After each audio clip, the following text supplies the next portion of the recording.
Não, mas o F-mini, F-mini, o mini, o mini é da métrica da casca. Então é a métrica minkowskiana. Da borda, exatamente.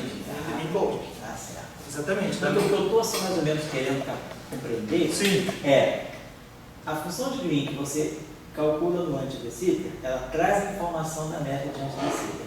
Do lado esquerdo, você já perde a informação da métrica de anti-de-Sitter, porque você, do lado esquerdo aqui, você tem uma teoria puramente conforme. Eu queria saber sobre que forma a métrica de anti-de-Sitter está aparecendo desse lado. Se você calcular a função de Green, lá ela deve ter uma dependência explícita da métrica.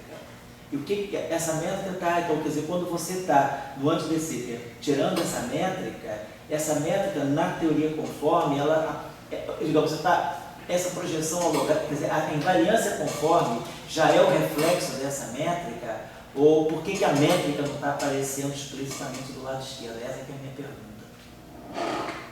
Na verdade aparece, porque no fundo, como eu estou falando desse φ0, ele é definido, o valor de φ em cima da fronteira do M. Ah, entendi. Então você está a fronteira do M, ela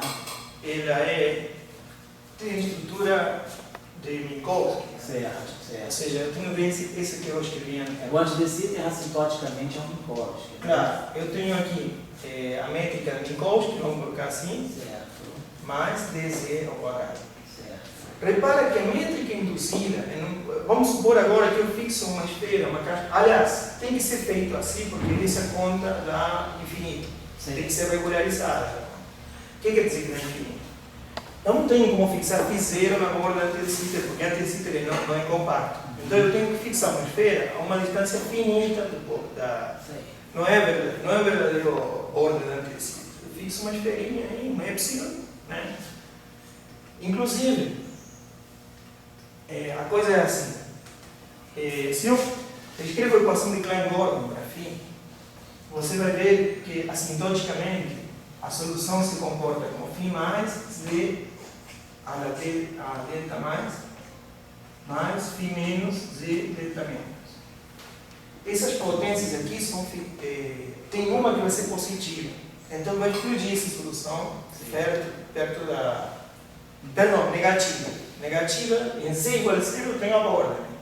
A potência negativa explode. Então eu tenho que regularizar. O que eu estou chamando aqui φ0 é esse fator que está aqui do lado a menos deste z a desse menos.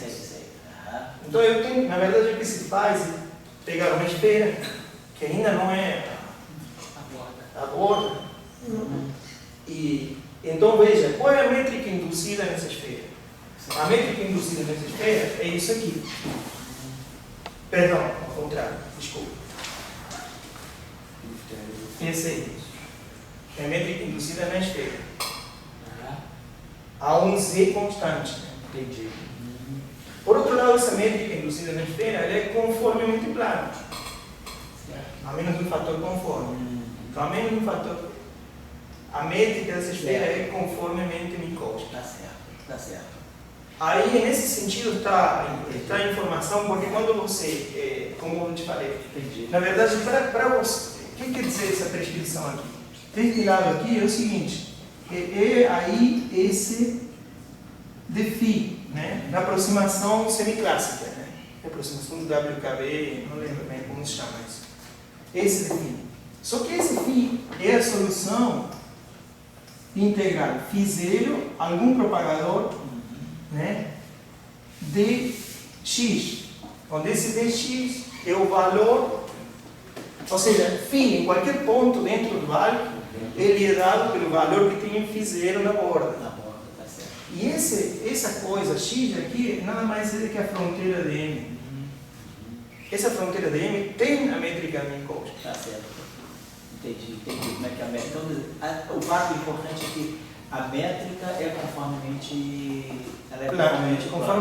Então, aquele fator de conforme que dá não interessa, porque finalmente a teoria da borda é uma teoria conforme. Acho que ele pode ser reabsorvido. Pode ser reabsorvido na teoria. Entendi. Interessa. Entendi, tá claro, obrigado. Então, o que sobra e o que é substancioso mesmo é essa métrica de Minkowski. A métrica de Minkowski sobra, tá certo. E, finalmente, eu queria só, se desse um pouquinho de tempo, só para mencionar, não sei se vocês têm familiaridade com esse tipo de diagrama, pode ser ajuda algumas coisas mais. Se vocês quiserem, não sei se tem 10 minutos mais. Dá tempo. Você vai ser que ó, tem ônibus, não tem? Tem, mas mais tarde. Você comprou passagem não? Tem, comprei com bastante. Vou ter que dar uma volta, não sei. Então é o seguinte. Suponha, Nicolas, isto vamos falar do espaço-tempo que vocês conhecem bem, x e t.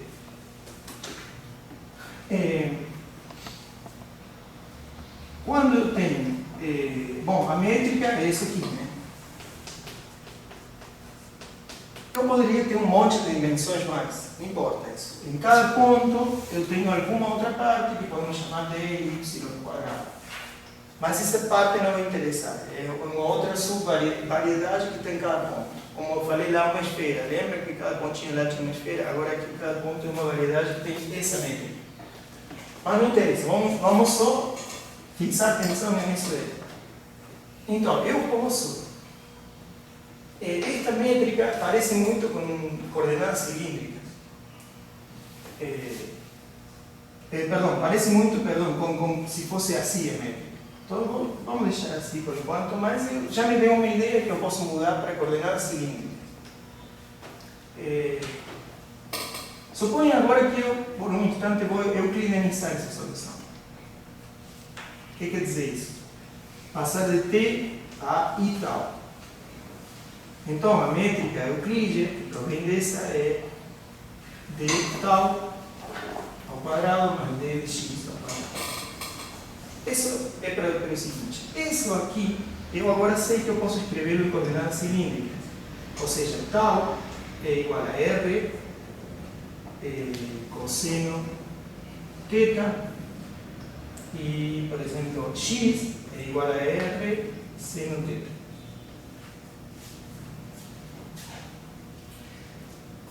Isto é só um truque para saber que eu posso passar de uma métrica a outra. Isso de ter passado o número a imaginário.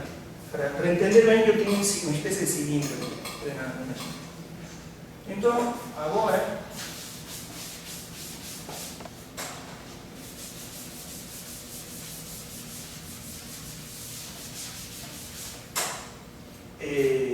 essa mesma métrica eu posso escrevê-la assim.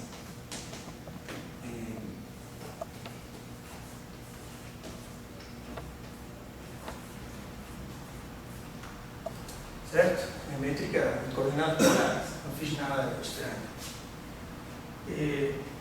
Se agora eu volto, agora observem que esse θ pode ser pensado como um tempo. Né? Assim como eu. Digamos, agora eu vou fazer o inverso que eu fiz antes. Assim como eu passei aqui, agora que eu escrevi o espaço-tempo nestas coordenadas, vou definir agora, vou dizer que isso aqui é I. Não sei como chamar, T, grandão. Então, isso aqui é ds quadrado igual a R.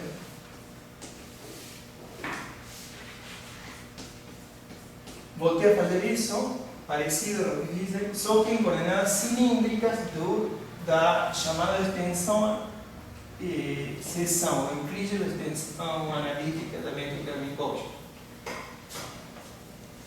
Mais dr quadrado. O que é isso que eu escrevi aqui? Isto é o que se chama, essa é uma maneira diferente de mostrar para vocês, o mesmo espaço-tempo só que em coordenadas de Rindle, coordenadas aceleradas. Simplesmente fiz assim para que vocês vejam como, no fundo, se olha as coisas desde o ponto de vista euclidiano, é nada mais que passar de coordenadas cartesianas em coordenadas polares. Esse t grandão lá é o tempo para um observador que está acelerado e que vê este mesmo espaço-tempo como mas só que ele está acelerado. Ele descreve esse espaço-tempo desde uma perspectiva de alguém que está acelerado. De Rindle? É o espaço-tempo de Rindle. Não, mas é referencial de Rindle? Exatamente. Esse é o sistema de referência de Rindle. Esse t aqui, agora se é um tempo novamente, reparem que eu voltei a um tempo lorentziano, agora esta métrica é lorentziana, e este é o tempo associado ao observador acelerado. De fato, o diagrama agora é assim.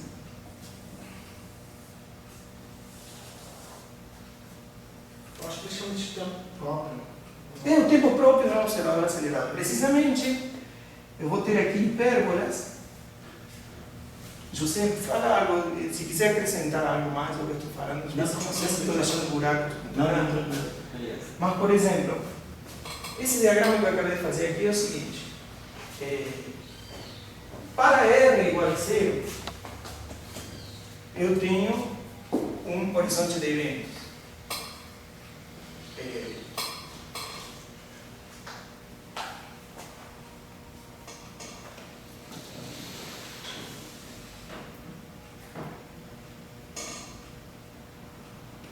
Sim, é certo. É isso aí. Esse R igual a 0 corresponde, algo não escrevi aqui, mas eu poderia escrever assim, tal quadrado mais x ao quadrado igual a R ao quadrado. Certo? R igual a 0 corresponde a T, corresponde a estas diagonais. Entendeu? Então, esse é o horizonte de eventos para o espaço-tempo de Rinder. Um observador de Rinder só vê um destes lados. Precisamente aqui está o horizonte. Então, tudo isso aqui. Então, agora observem, pensemos a coisa diferente de como falei lá no Schwarz. Suponham que vocês são um observador acelerado. Esse é o espaço-tempo que vocês veem aqui. Essa é a curva que vocês seguem no espaço-tempo e T é o tempo próprio de vocês. Vocês vão ver só este lado do espaço-tempo. Isso é análogo a um cara que está olhando o buraco negro, que vê o buraco negro. Um observador fiduciário, que se chama. Agora, eu posso mudar de coordenadas, ou seja, fazer o inverso que eu acabei de fazer agora, e ir para o espaço-tempo de Minkowski, que não tem nada, é o espaço-tempo plano. Então, se eu sou um observador de Rinder, eu vejo um horizonte de eventos, e se eu sou um observador de Minkowski, está relacionado com uma transformação de coordenadas, nada mais do que isso, eu vejo todo o espaço-tempo estendido. Isso é análogo, observem naquele diagrama. É exatamente o mesmo.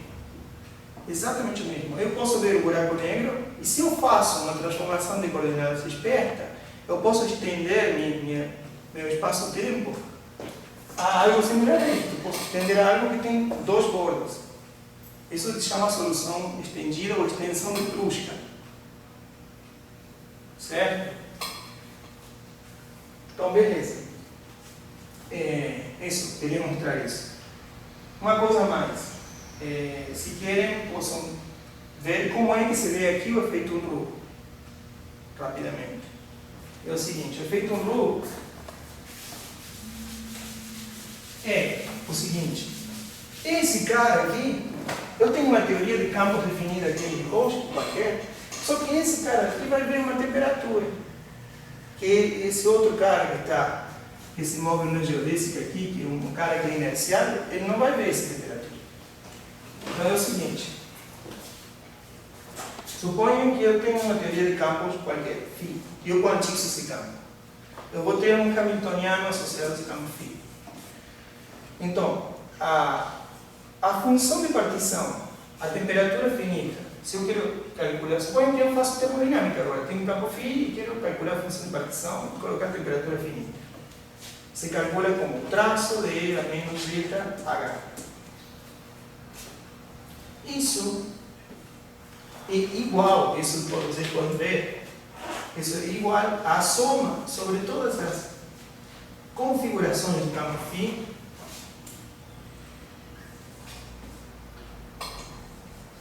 somada sobre a ação de todas as configurações do campo φ. Perdão, eu não falei em que superfície. Suponha que o campo φ vive em uma superfície espacial vezes R, onde R é o tempo, certo?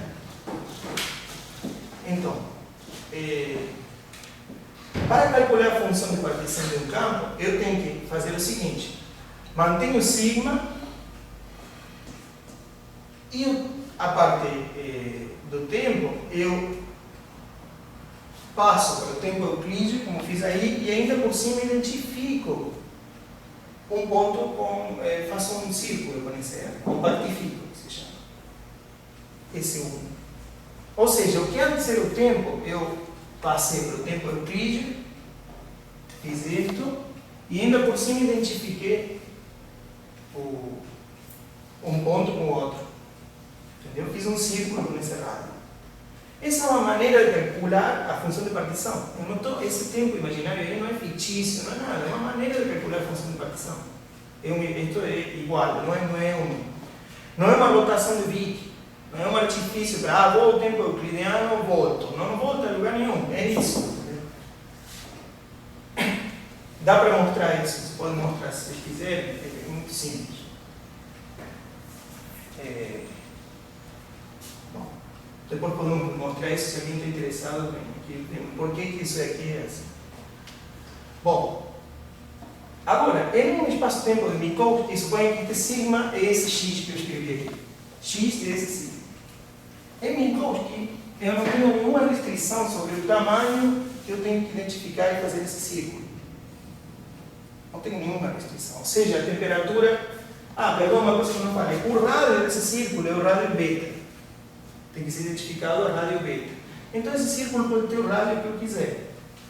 Agora, em Minkowski é assim. Agora, se eu passo essa mesma teoria de campos, eu agora quero ver ela desde esse ponto de vista, como observador em Rindler, aqui observem que não é assim. Esse θ é precisamente a coordenada polar de um cilindro. E se tem um rádio definido fixo, θ tem que ir entre 0 e 2π, não tem um valor fixo. Parece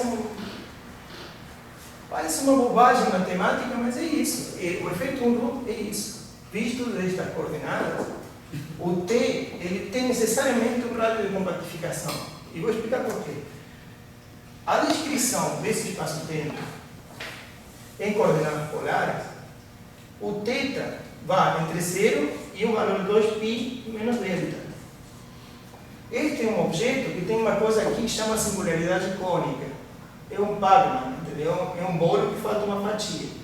Tem uma singularidade cônica. Imagine que eu identifico esse lado com esse lado, vai ficar uma pontinha assim. Vai ficar como um cone com uma ponta. Isso dá uma contribuição ao escalar de curvatura dessa variedade que é singular ali. Tem uma singularidade nesse ponto. Se eu estou descrevendo o mesmo espaço em coordenadas euclidianas, eu não posso passar de uma situação em que eu estou sem singularidade a descrever, só por mudar de coordenadas, a uma situação em que tenho singularidade. Então a única forma de evitar essa singularidade é que esse delta vale 0. Ou seja, que realmente o círculo esse deve ser compactificado no valor que precisamente é 2π.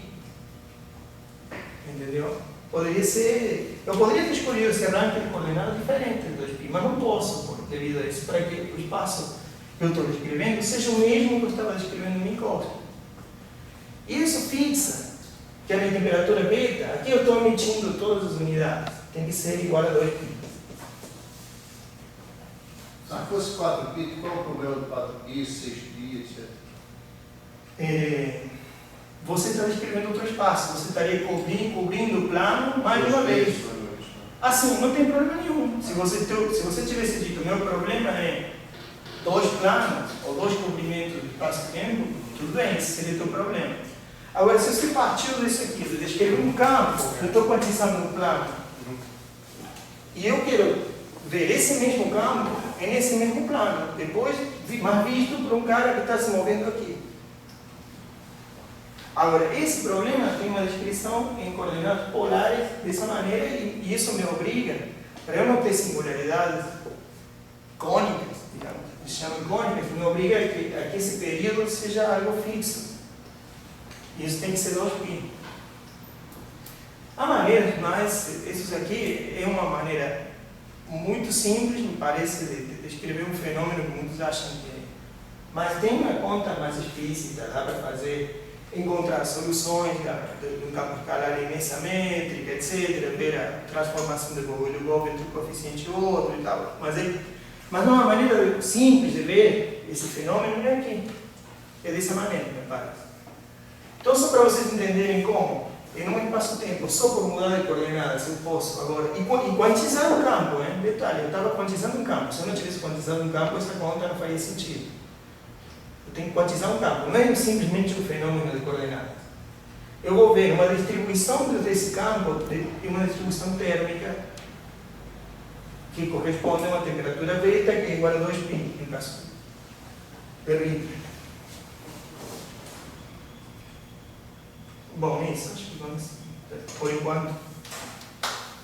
Tem muitas mais coisas, gente, não dá. Você relacionou aí a temperatura do banho térmico do efeito úmido que está relacionado com a carga acelerada, isso? Claro, ou seja, um cara é assim, o efeito Unruh é assim. Um cara que está acelerado, ele descreve partículas. Então. As partículas, na descrição dele, são criadas, são criadas a partir de um estado de vácuo, que esse estado de vácuo ele já tem um banho, não sei, como não sei explicar fisicamente como é que um efeito Unruh, como é que o cara vê. Ele tem um detector de partículas e ele vê partículas em um espectro acelerado, isso? um espectro de Bose-Einstein, um espectro de Bose-Einstein. Ou seja, ele vê uma distribuição para cada energia dessa partícula que vai como mais beta N. Esse cara vê uma distribuição de partículas vindo de toda a direção. Tem essa distribuição. Não sei como falar. E aí ele identifica, poxa, tem um número aqui. Ajusta, faz quadrado de mínimos e acha beta. E beta corresponde. Aqui eu coloquei todos em unidades, mas é temperatura, creio que não lembro, mas a aceleração sobre 2π, acho. É a temperatura.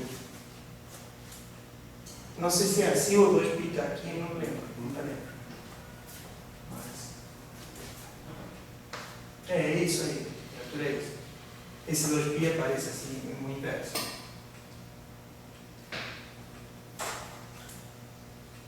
Carlos, você tem que fazer Não, é que você apagou os limites ali, aquele dicionário, né? As constantes. Não, só subindo, né? Se você sobe lá para a teoria de cordas, na verdade você tem, entre aspas, dois limites, né? Você tem o limite em que você cai na teoria de campos, tem o limite em que você cai você só faz uma coisa clássica. Né? Sim. Como é que funciona isso? Você falou que lambda, quando a limite é fortemente acoplado, o lambda é grande, né?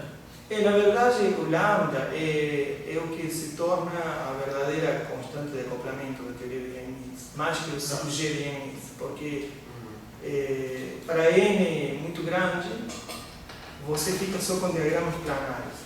Eu não sei muito bem como funciona isso, confesso. E os diagramas planares são todos controlados pela constante lambda. E lambda é o que funciona sempre, está aparecendo na frente como constante de acoplamento nesses diagramas. Acaba que G de Leibniz perde e o que passa a ser importante como acoplamento é o lambda. Certo. Não, porque, exato. Mas isso no limite N grande. Quando N não é grande, aí você tem diagramas que não são planares, que são topologicamente complicados, assim, entendeu? Passa um por cima do outro. Certo. Não, porque é o seguinte, é que você apagou, se eu me lembro bem, né? Tudo bem, mas você tem um lambda fortemente acoplado, né? Desculpa, grande, né? E do outro lado você tem o lambda que seria R4 sobre alpha prime. Sim. Né? Aí você argumentou que o lambda muito grande do outro lado era que o R era muito maior que o alpha prime, então na verdade você não vê a corda, né? A corda se torna pontual, é como se fosse um pontinho. Então, mas isso significa que você foi para a supergravidade. Né? Exatamente. Não significa que você ainda só precisa considerar a parte clássica. Você poderia ter condições de nível superior. Exatamente isso, é verdade o que você falou. Você é um limite que chama-se aproximação de supergravidade. Sim, mas aí ainda não é supergravidade clássica, assim, não é clássico, você ainda tem correções. Não, tem correções em alfa prime. Não, tudo bem, mas a correção em alfa prime você jogou fora, entre aspas, porque sim, fica muito esqueceu a corda. Isso, então finalmente ficou com supergravidade que é de Einstein. Ou, digamos assim, esquece do super, é gravidade de Einstein. A tua teoria é gravidade de Einstein. É quântica ainda. Pois é, tem quântica ainda, tem o GS. É justamente o que eu ia chegar, ainda tem o GS. Para ser clássico. Mas GS vai a zero também, quando GS. Ah, pois é, por isso que eu Claro, porque no fundo é isso, eu não expliquei bem esse limite, na verdade. Me enrolei. Essa parte eu me enrolei um pouco.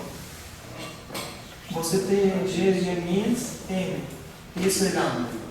Quando N vai infinito, necessariamente G de min vai ser.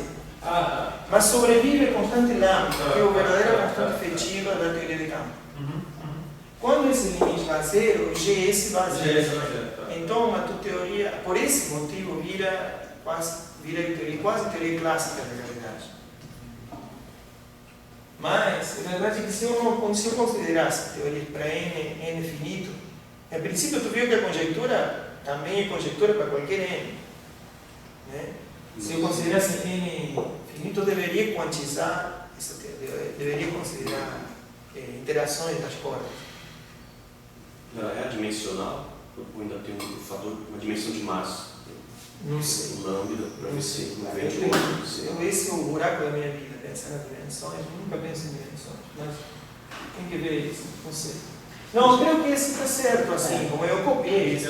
Não deveria estar Adimensional. É adimensional, né? Eu diria que sim. Minha outra aí é uma curiosidade. Enquanto a essa conjectura, você sabe se alguém alguma prova? Não prova, mas tentou ver como é que funciona isso lá em cima? Lá em cima é o quê? O que? Lá em cima vai dizer o seguinte: a nível da teoria de corda 2B e indo com a parte superharmônica sem. Sim, como eu falei antes, a questão é ver.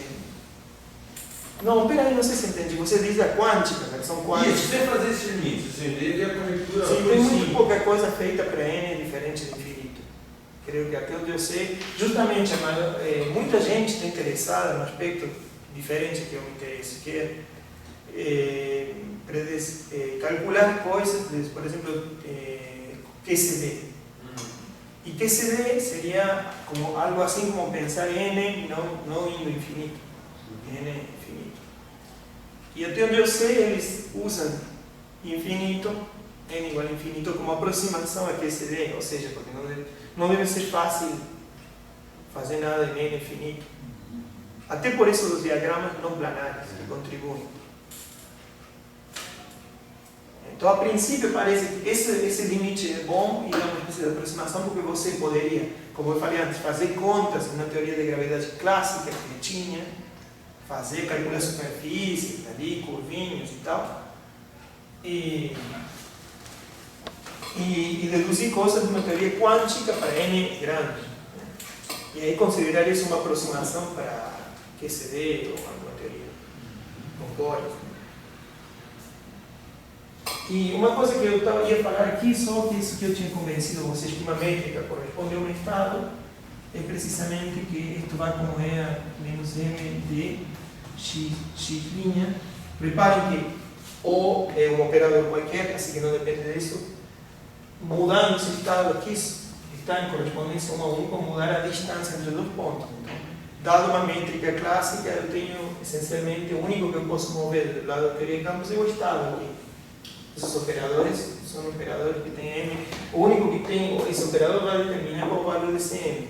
Mas a distância depende, e para variando os pontos, só depende de que estado eu tenho aqui. E a distância é a métrica clássica.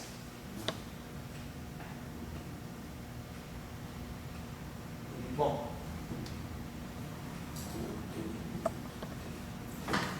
Alguma coisa aí que vocês gostariam de perguntar? Vamos falar. Isso aí, horário não tem problema. Ô Marcelo? Eu acho legal assim, porque como eu falei, eu estudei isso há, deve ser 2, 3 anos que eu estou estudando. E, por exemplo, meu interesse é esse que eu falei lá, aquela coisinha lá, teve a ver com o que eu fiz. Aí me meti um pouquinho no que eu fiz. Eu acho mais interessante isso, entender como, de que maneira, eu acho um problema interessante para a gravitação quântica, de que maneira um estado quântico, uma teoria de mecânica quântica que não tem gravidade, codifica ou tem codificado aí dentro aspectos da geometria, da conectividade, da causalidade, etc. Esse é o problema que eu estou agora, mas não vale a pena falar agora, mas o que eu estou assim, e que não é fácil, digamos, não tem muita coisa feita. Geralmente, como eu falei, a maioria da literatura está em sentido inverso.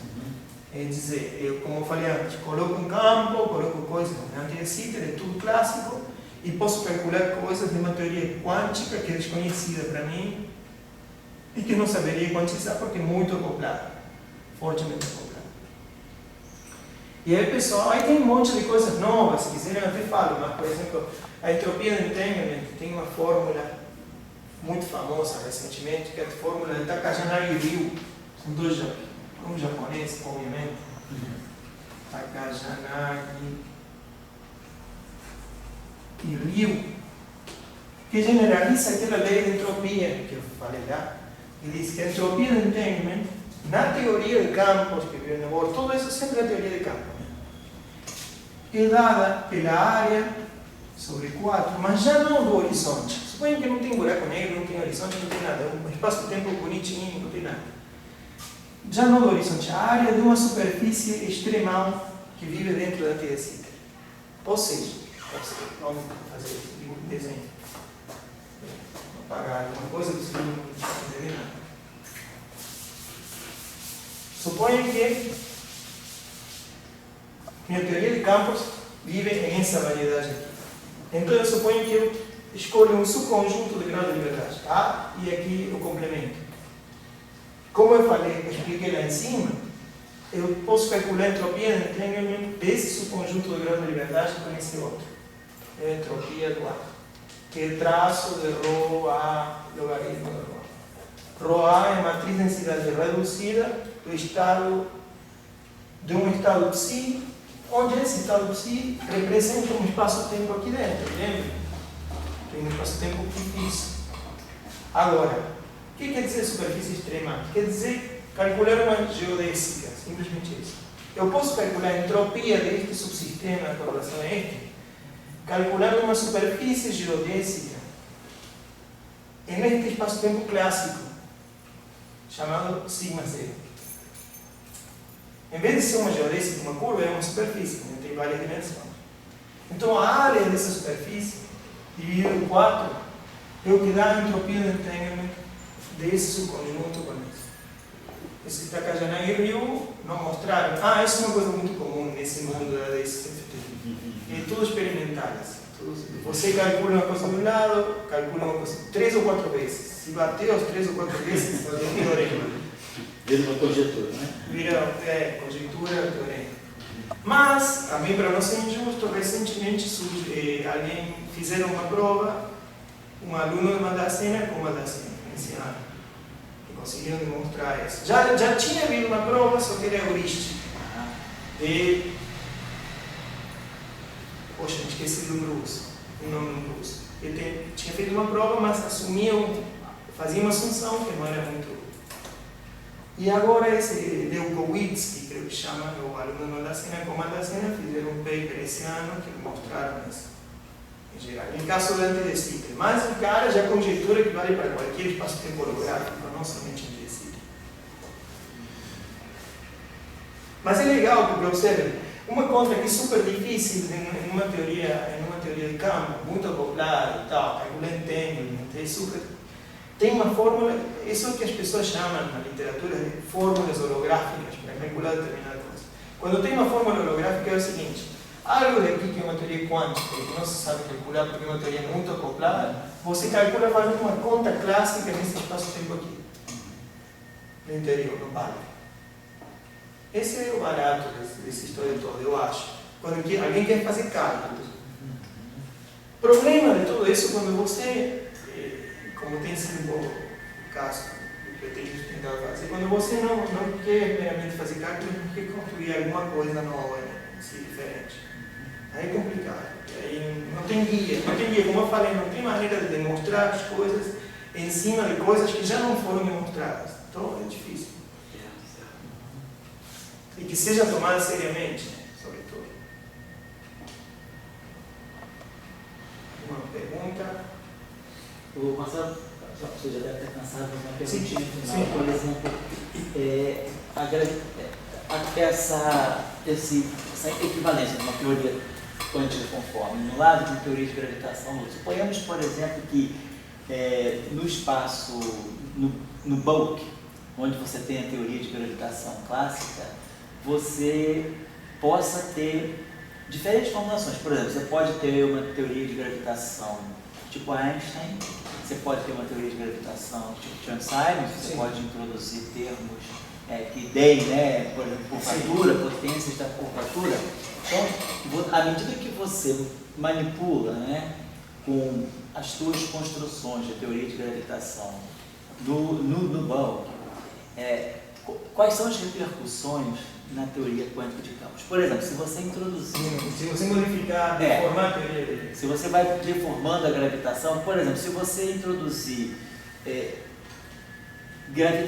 termos de derivadas superiores, tipo termos de curvatura quadrada, aqueles tipos de Gauss-Bonnet, você vai introduzir parâmetros com dimensão de massa Então, do lado. te conto, em 2010 nós fizemos um paper que justamente mostra esse item aí que diz embaixo causal, tá vendo? Ah, sim, a penúltima.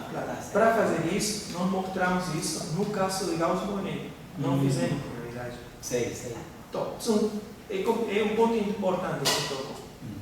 Como o Ricardo explicou, o limite de supergravidade ele acontece realmente. A conjectura original de Maldacena é que o limite de gravidade ele é Einstein. Quer dizer, mas tem-se entendido assim, na literatura e tal, que é uma questão de grau de liberdade. Não interessa que teoria tem de gravitação. Tem pessoas, eu não trabalhei nisso, nem vi muitos papers, mas eu sei que tem gente que usa qualquer gravitação. Tem até a de Horava, por exemplo. Certo. Teoria da gravitação de Horava, por exemplo, tem gente que faz. De qualquer forma, aquela receita que eu estava falando agora, de calcular a função de partição do grau da gravidade, a teoria clássica, essa receita funciona igual. Entendi. De fato, a gente usa essa mesma receita na teoria de Gauss-Bonnet. A teoria de Gauss-Bonnet é um caso diferente, porque até pode ser motivada, porque como uma teoria que se dá em teoria de cordas também. Então poderia ser motivada para certos valores, regimes dos parâmetros que eu falei antes.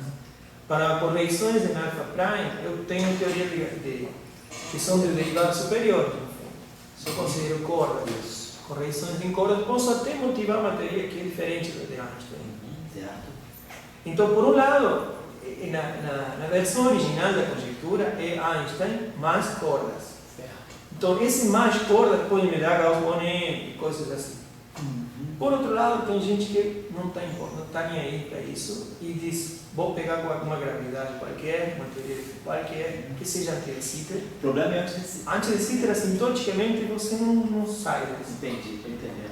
É a única coisa que está bem formulada, porque tem a ver com assimetrias, não tem como sair disso. E conforme a física. E a única coisa que tem ligação com conforme, né? Claro. Quer dizer, tendo anti de Sitter, você garante a corrente. Ele mexe à vontade, mas Sim. o anticonforme permanece. Então, a condição assintótica é sempre anti de Sitter. Obviamente que as pessoas fazem até raciocínios pensando, se tem outra condição assintótica, vai mudar e vai ser outra teoria que não é mais conforme. Vai ser outra teoria. Mas também dá para pensar isso. Entendi. O importante é que parece que a lógica holográfica funciona sempre da mesma forma. Muda a teoria da gravidade, talvez já não possa pensar mais que a teoria conforme. Claro. Porque essa foi a versão de Maldacena primeiro.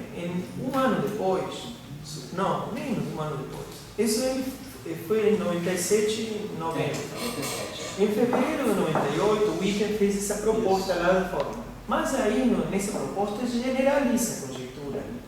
E diz o seguinte, qualquer gravidade quântica em anti de Sitter corresponde a alguma teoria conforme. Ou seja, aí está um pouco a resposta que você dá. Exatamente. Qualquer gravidade. Witten propõe uma versão forte da conjectura, que é até que qualquer gravidade quântica que eu puder formular consistentemente no bulk, Certo. que seja sintoticamente anti de Sitter, vai corresponder a alguma teoria conforme na conta. Não necessariamente aquela que eu falei. Não entendi, porque a questão toda então deve ser isso.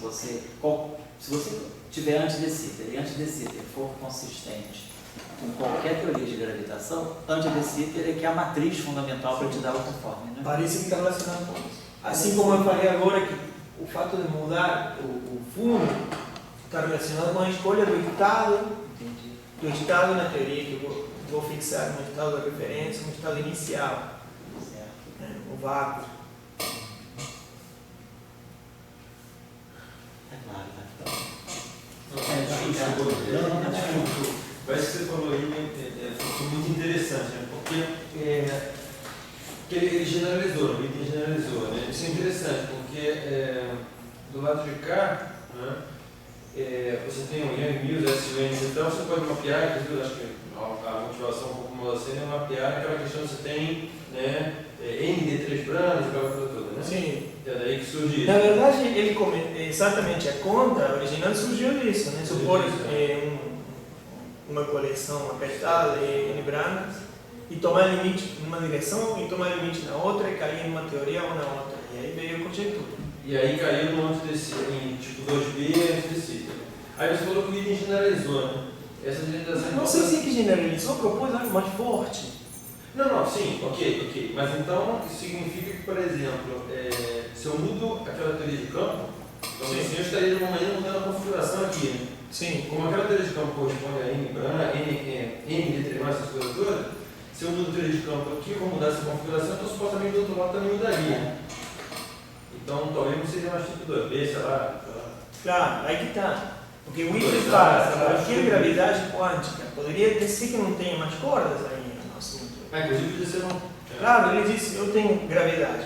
Agora eu quantizo essa gravidade. Não sei, de alguma maneira, suponho que a gente sabe fazer loop quantum gravity bem formulado e faz loop quantum gravity. Ele disse, essa teoria vai ser equivalente a uma teoria conforme que vai viver na borda.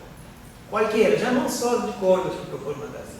Esse é forte pra caramba. Então é muito mais forte. Qualquer gravidade quântica bem definida no barco vai ser, é como se fosse uma sombra dessa teoria na borda, vai ser um conforme efetivo. Talvez já, seguramente já não vai ser mais aquele Yannis, Suene, vai ser alguma outra. Mas uma outra teoria conforme, né? Algum outro acoplamento, vai saber como é que é. Então ele extrapolou mesmo, ele já falou que ele já saiu de corda já. Sim, ele na verdade, não fez a formulação assim, mas disse que ele se esperar isso, que para qualquer coisa funcione sempre. Na introdução comenta isso, nesse paper de antidecider e holografia, de 98, fevereiro de 98. O trabalho de vocês, Marcelo, você falou que pode interessar o Luiz. Nós fizemos dois. Uma é isso que eu acabei de falar aqui, basicamente. Tem a ver com isso. Não é só isso, porque eu usei isso para mostrar que havia evolução unitária, que havia uma maneira de escrever unitariamente na teoria da borda como se forma um buraco negro. Usando esta brincadeirinha que eu mostrei aqui. E há outro trabalho que acho até mais, é muito mais, convencional. Que a gente pegou uma teoria de Gauss-Bonnet, não sei se, e calculamos, aplicamos aquela receita física e calculamos. Era um wormhole. Perdão, uma coisa que eu não falei. A solução de gravidade era parecida a isso, só que aqui, em vez de estar cortado aqui, você pode passar do lado do outro. Tem dois bordas iguais, tem um wormhole de verdade. Em gravidade de Einstein não tem wormhole. Você sabe que viola a causalidade passando do lado do outro. Não tem como. Em Gauss-Bonnet, em correções, Gauss-Bonnet e tal, tem soluções assim suaves, que dá para passar de um lado ao outro e não tem violação de causalidade. Então, o que a gente fez? Aplicou aquela receita e mostrou que isso acontece se somente se, isso é interessante, estas duas teorias não são mais desacopladas. Estão acopladas. Há uma espécie de acoplamento no local entre uma e outra. Então, com isso, mostramos que a conexão causal de duas regiões de espaço-tempo agora está relacionada com a estrutura de interação destas duas teorias. Interessante. É isso. Isso é interessante. Dá uma olhadinha nesse trabalho. Isso é 2010. familiar, né? Bom, gente, agradecer o Marcelo, né? Agradecer a atenção também da audiência.